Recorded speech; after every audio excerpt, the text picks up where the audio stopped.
Movie शुरू होती है और हम एक रिसर्च टीम को देखते हैं जिसमें क्लाइव हार्वे और पॉल थे। उन्होंने एक जगह के बारे में पता लगाया था और उन्हें लगता है कि वहां पर खजाना होगा और ये एक प्राइवेट कंपनी के लिए काम कर रहे होते हैं और उनका काम था रेगिस्तान में डायमंड को ढूंढना।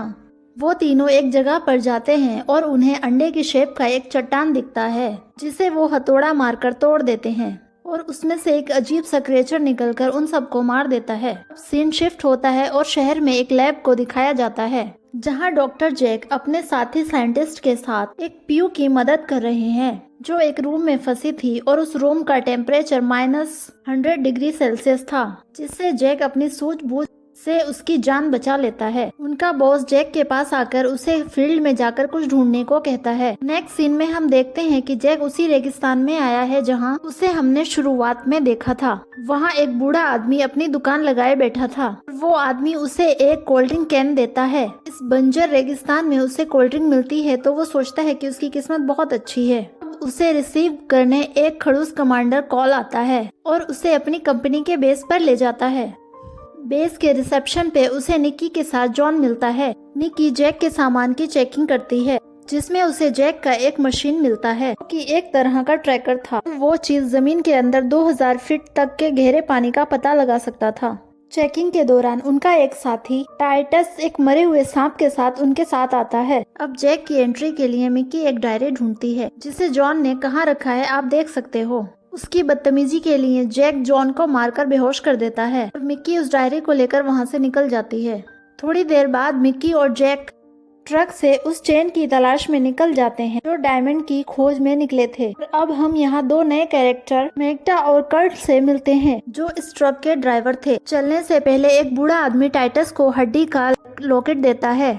अब इनका सफर शुरू होता है और हम देख पाते हैं कि जैक मिक्की की तरफ थोड़ा अट्रैक्ट हो रहा है। काफी देर भटकने के बाद उस रेगिस्तान में मिक्की को एक ट्रक दिखता है और सब उस ट्रक के पास जाते हैं तो उन्हें उसके पास दो इंसान के कंकाल मिलते हैं। एक कंकाल के बगल में चाकू था जिसे देखकर काल समझ जाता है कि ये बॉडी पॉल की है। सबको डाउट हो रहा था कि इनकी मौत तो 6-7 घंटे पहले हुई है तो इनकी बॉडी डिपोज होकर कंकाल में कैसे बदल गई। मिक्की इन्वेस्टिगेशन के लिए पुलिस बुलाने को बोलती है पर काल का शक उस तीसरे बंदे पर था क्योंकि वहाँ बस 2 ही कंकाल थे और तीसरे वाले ने इन्हें मारा है। अभी उन्हें टाइटस आवाज देकर अपने पास बुलाता है जहां उन्हें पैरों के निशान मिलते हैं और वो उन निशान के पीछे चल देते हैं और थोड़ी दूर चलने के बाद उन्हें समझ आता है कि उन्हें 2 पैरों के निशान मिले पर अब उन्हें 4 पैरों के निशान मिल रहे हैं। तभी जैक का मशीन डीप करने लगता है और सब उसी डायरेक्शन में बढ़ते हैं और वो एक शमशान जैसी जगह पर आते हैं जिसे देखकर लगता है कि यहाँ काला जादू होता है।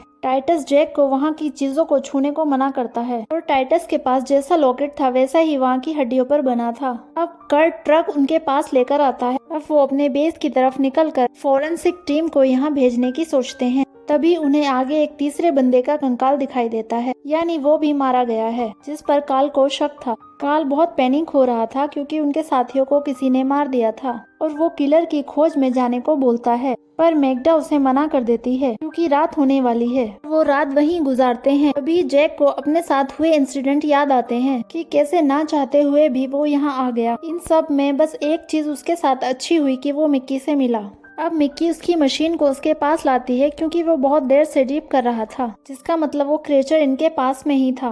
पर जैक और मिक्की एक दूसरे के साथ बॉन्डिंग बनाने में लगे होते हैं। थोड़ी देर बाद मिक्की ट्रक में सोने चली जाती है। तभी वो मशीन जोर जोर से डीप करने लगता है और जैक जब इधर उधर देखता है तो उसे कुछ भी दिखाई नहीं देता। तभी वो क्रिएचर उसके सामने आ जाता है और जैक भागता हुआ ट्रक के पास जाता है और काल को उठाता है। टॉर्च जलाकर जब बाहर देखता है तो उसे कुछ दिखाई नहीं देता। वो जैक को समझाता है कि तुम अफ्रीका में हो और तुमने कोई जानवर देखा होगा। तभी मिक्की उन्हें आकर बताती है कि उनके साथियों के कंकाल गायब हैं। काल को लग रहा था कि इसके पीछे जैक का हाथ है। जैक उस पर गुस्सा करता है कि उन्हें भी पता है कि यहाँ कुछ सुपर नेचुरल हो रहा है। फिर टाइटस उन्हें क्यूलू के बारे में बताता है जो रानी है। वो अपनी प्रजाति की पहली और आखिरी जीव है जो डायनासोर के पहले से ही है और वो अपने शिकार की सिर्फ हड्डियों को ही छोड़ती है। पर ये सब बातें काल को बकवास लगती हैं। देर बाद कर्ड और जैक को वापस मशीन के बीप करने की आवाज आती है, तो कर्ड मैग्डा को ट्रक उसी डायरेक्शन में ले जाने को बोलता है, पर मैग्डा उसे सुबह होने का इंतजार करने को बोलती है। सुबह होते ही वो उस निशान का पीछा करते हुए आते हैं। एक जगह उतरकर वो सब क्रेचर को ढूंढने लगते हैं और क्रेचर उन्हें दिखाई देता है। कार्ल उसे शूट कर देता है और जब उसे गोली लगती है तो वो एक कागज की राख की तरह बिखर जाता है। सब लोग वहां जाकर देखते हैं तो उन्हें कुछ नहीं मिलता। कार्ल शॉक था, उन्हें अपने साथियों की हड्डियां मिलती हैं। टाइटस उन्हें बताता है कि उसके साथ ऐसा हादसा उसकी जवानी में हुआ था। अब सब वहां से निकलने का फैसला करके जैसे ही ट्रक में बैठते हैं तो शॉर्ट सर्किट होने की वजह से ट्रक में आग लग जाती है, पर मैग्डा उसे काबू में कर लेती है। कर्ट उनको बताता है कि इस ट्रक को दोबारा बनाने में उसे महीनों लग जाएंगे।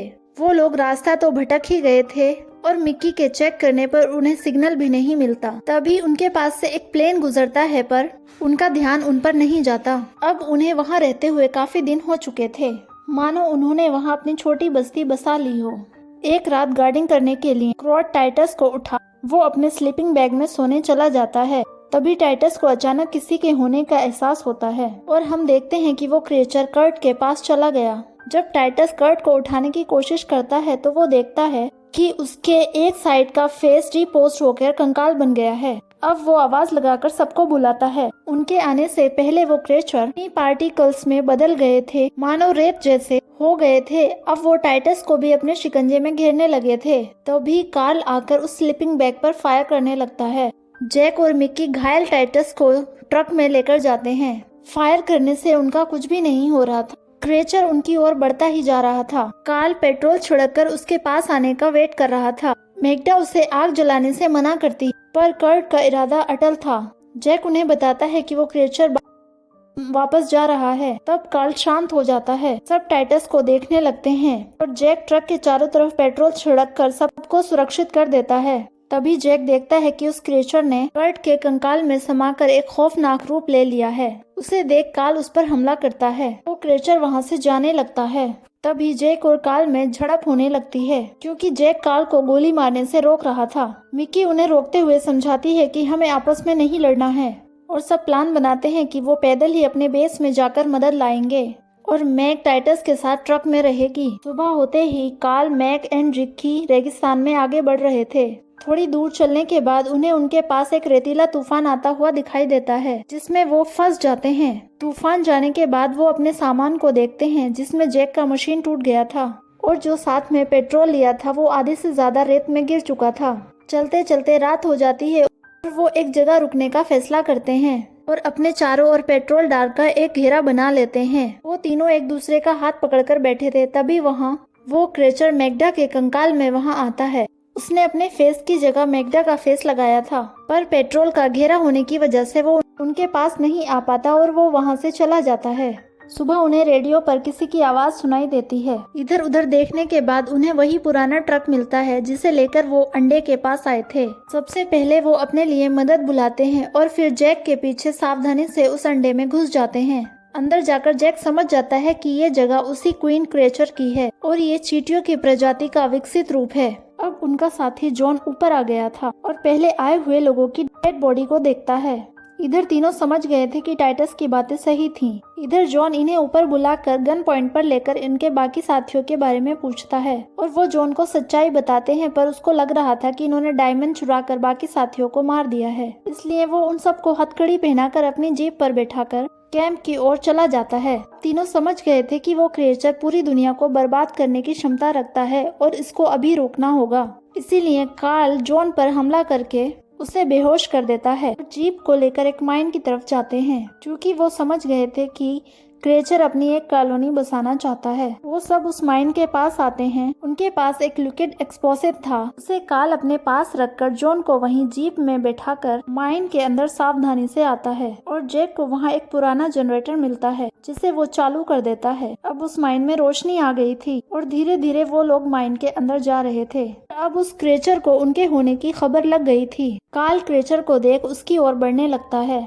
उसे अकेले अंदर जाने से जैक और मिक्की दोनों रोकते हैं, पर वो नहीं रुकता और क्रिएचर उस पे हमला करके उन पर एक प्लर गिरा देता है। जैक उस क्रिएचर का ध्यान भटका के अपनी ओर भगाकर उसे एक गड्ढे में गिरा देते हैं और मिक्की कार्ल को उठाकर उस गड्ढे के पास आती है। कार्ल उसकी जान बचाने के लिए उसे थैंक्स बोलता ही है, पर वो क्रिएचर उसकी टांग पकड़कर उसे उस गड्ढे में खींच लेता है।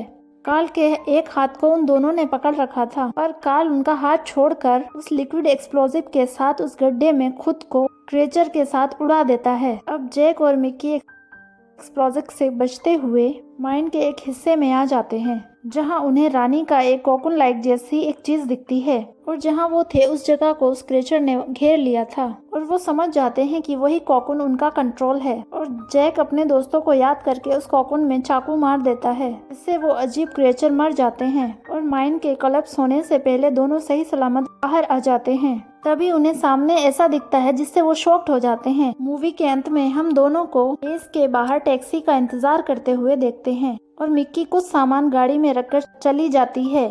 उस सामान में रानी का एक कोकून था। वो दोनों बाहर जॉन की बॉडी को देखकर शायद शॉक्ड हुए होंगे, और उन्हें बाद में उस डिजर्ट में और भी कोकून मिले होंगे, जिससे मिक्की शहर के लैब में लेकर जा रही होगी, और जैक उस क्रिएचर की तलाश में अभी भी वहीं पर है। वीडियो का नेक्स्ट पार्ट नहीं आया है, इसलिए कुछ भी कहना मुश्किल है। वीडियो पसंद आया हो तो लाइक करें, कमेंट करें और चैनल को सब्सक्राइब करना ना भूलें।